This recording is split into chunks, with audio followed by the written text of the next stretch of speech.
वो जंग शुरू हो चुकी है जिसका इंतजार पूरी दुनिया को है। ये हर कोई जानना चाहता है कि आखिर क्या होगा जब इजराइल के डिफेंस फोर्स गाजा के अंदर प्रवेश करेगी। लेकिन गाजा में प्रवेश करते ही, गाजा में कदम रखते ही इजराइल की आर्मी पर गाज गिरी है। गाजा के बॉर्डर में घुसते वक्त हमास के खूंखार लड़ाकों से इजराइल डिफेंस फोर्स की पहली भिड़ंत का नतीजा सामने आ चुका है। गाजा के किसीफोम इलाके के पास इजराइल डिफेंस फोर्स ने छापेमारी की कोशिश की थी, लेकिन वहां अचानक इजराइल की आर्मी पर हमास के लड़ाकों ने अटैक कर दिया।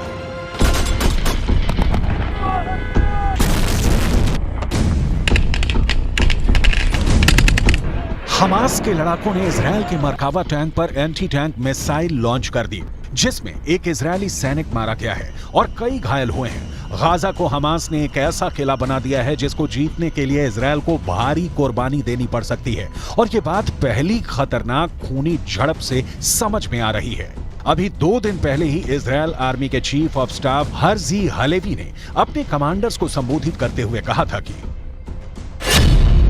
गाजा पर इजराइल के द्वारा की जा रही एयर स्ट्राइक से ये ना समझा जाए कि हमास कमजोर हो गया है। जब इजराइल की सेना गाजा के अंदर घुसेगी तो ये मानकर चलेगी कि हमास को एयर स्ट्राइक में 0 नुकसान हुआ है, तभी आप पूरी ताकत लगाकर हमास से लड़ पाएंगे।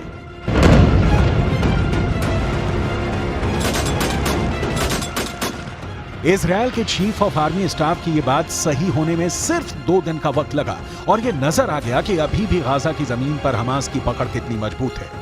गाजा के अंदर घने इलाकों की गलियों में कैसे खून खराबा होने वाला है, इसकी पूरी तस्वीर समझना जरूरी है। गाजा की गलियों में सेना ऐसी सजी हुई है, अगर इजराइल की सेना गाजा में घुसी तो उसका सामना गाजा के इन लड़ाकों से होगा।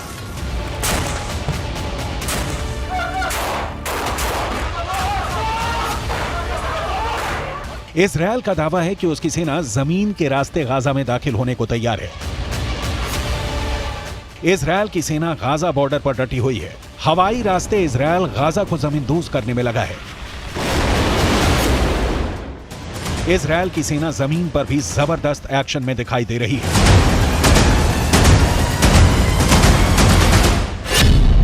इजराइल की सेना की योजना मरकावा टैंक के साथ गाजा की गलियों में दाखिल होने की है। इजराइल का मरकावा दुनिया का सबसे सीक्रेट टैंक के रूप में पहचाना जाता है, जिस टैंक के खिलाफ अचूक मानी जाने वाली मिसाइल भी नाकाम हो जाती है। लेकिन गाजा का दावा है कि वह इन टैंकों को भी फोड़ सकता है।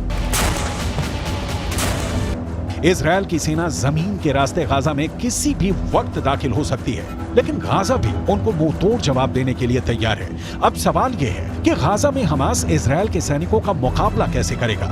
इजराइल की सेना को रोकने के लिए हमास के पास और क्या है? गाजा को लेकर पूरी दुनिया इस वक्त सिर्फ 3 सवाल पूछ रही है।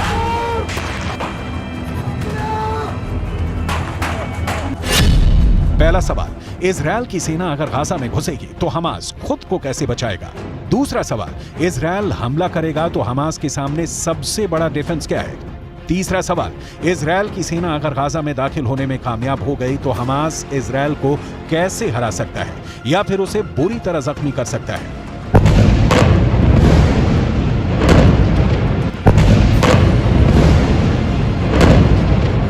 हमास की इस तैयारी को देखिए। ये तैयारी गाजा में स्ट्रीट फाइट के लिए हो रही है। इजराइल की फौज जब गाजा के बीचों बीच पहुंचने की कोशिश करेगी तो उसके सामने इस तरह का चैलेंज होगा।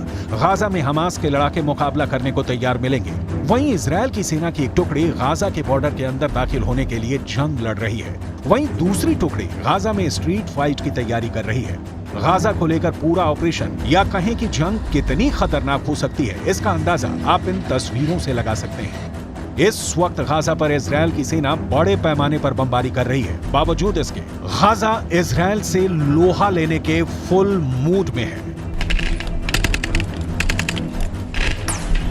और गाजा के किले को तोड़ने के लिए अब इजराइल की खुफिया एजेंसी शिन बेत ने भी एक प्लान तैयार किया है। 7 अक्टूबर को इजराइल के दक्षिणी हिस्से में जब हमास के आतंकी घुस गए और सैकड़ों लोगों का कत्ल किया तो पूरी दुनिया में मोसाद की आलोचना हो रही थी, लेकिन असल जिम्मेदारी मोसाद से ज्यादा शिन बेत की थी, जो इजराइल की एक और खुफिया एजेंसी। इजराइल में 2 प्रमुख खुफिया एजेंसियां हैं। पहली मोसाद, जो विदेशों के अंदर खुफिया सूचनाएं इकट्ठा करती है, और दूसरी शिन बेत जो कि इजरायल की मिलिट्री इंटेलिजेंस का काम करती है। यानी जब हमला इजरायल के अंदर हुआ तो इजरायल की मिलिट्री को आगाह करना शिन बेत का काम था, लेकिन शिन बेत यह काम नहीं कर सकी और इसके लिए शिन बेत के हेड रोनेन बार ने पूरी जिम्मेदारी भी ली है। रोनेन बार ने इसके लिए माफी मांगते हुए यह भी कहा कि हमास ने 7 अक्टूबर को इजरायल में जो किया है उसके बाद वो समझ ले कि अब इजरायल के इंतकाम की कोई सीमा नहीं होगी। शिन बेत के हेड रोनेन बार ने एक नई यूनिट बनाई है जिसका नाम है निली। यह यूनिट विशेष रूप से हमास की आर्मी अल कस्साम की नुकबा कमांडो यूनिट को खत्म करने के लिए बनाई गई है। निली हिब्रू भाषा का शब्द है जिसका अर्थ होता है यह झूठ है कि इजरायल का कभी अंत होगा। शिन बेत की निली यूनिट को यह जिम्मा सौंपा गया है कि वो 7 अक्टूबर को इजरायल पर हमला करने वाले नुकबा के सभी आतंकी कमांडो को जान से मारकर बदला लेगी। 7 अक्टूबर को हमास की आर्मी की जिस यूनिट ने आतंकी हमला किया था उसका नाम नुकबा है। 7 अक्टूबर को नुकबा के करीब 2500 आतंकी दक्षिण इजरायल के इलाके में घुसे थे और लगातार 2 हफ्ते तक यह ऑपरेशन चला था, जिसमें 1500 के करीब नुकबा कमांडो इजरायल की आर्मी ने कॉम्बैट ऑपरेशन में मार गिराए थे। टाइम्स ऑफ इजरायल ने खबर छापी कि नुकबा का एक आतंकी कमांडो पिछले 16 दिनों से दक्षिणी इजरायल यानी जिस हिस्से में हम लोग हैं वहां छिपा हुआ है, और जब भी इस आतंकी कमांडो ने गाजा पट्टी में घुसने की कोशिश की तब इजरायल डिफेंस फोर्स ने इसे पकड़ लिया। हमास की आर्मी अल कस्साम के नुकबा पर इजरायलियों का सबसे ज्यादा गुस्सा फूट रहा है। इजरायल के अखबार टाइम्स ऑफ इजरायल ने यह खबर छापी है कि इजरायल की एयरफोर्स ने नुकबा के 2 कमांडो रविवार को एयर स्ट्राइक में मार डाले हैं। इसी नुकबा की करतूतों की वजह से आज पूरा गाजा जल रहा है। अगर हमास के इस खतरनाक यूनिट ने दरिंदगी नहीं दिखाई होती तो आज इजरायल और गाजा के बीच यह खतरनाक जंग नहीं चल रही होती।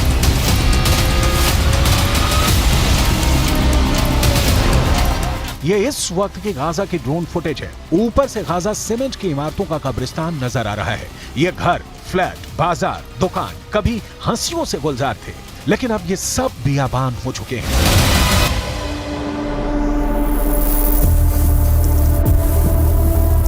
फिलिस्तीन के अखबारों की रिपोर्ट्स के मुताबिक अब तक इजरायल की एयरफोर्स 6000 इमारतों को जमींदोज कर चुकी है और इस तबाही में 14000 से ज्यादा फ्लैट्स तबाह हो चुके हैं। इजरायल की एयरफोर्स अब तक गाजा के 60 सरकारी भवनों को भी तबाह कर चुकी है। इजरायल की एयरफोर्स इसलिए भी इन ऊंचे टावर्स को निशाना बना रही है क्योंकि वो ये नहीं चाहती कि बाद में इन ऊंचे टावर्स का इस्तेमाल स्नाइपर्स कर सकें। ऐसी तबाही गाजा के अंदर होगी, ये पूरी दुनिया को अंदाजा नहीं था। इजरायल के इंतकाम की कोई सीमा नहीं और गाजा के लोगों के दुख की भी इस वक्त कोई सीमा नहीं है। ये एक फिलिस्तीनी महिला है जिसने इस तबाही में अपना परिवार खो दिया है।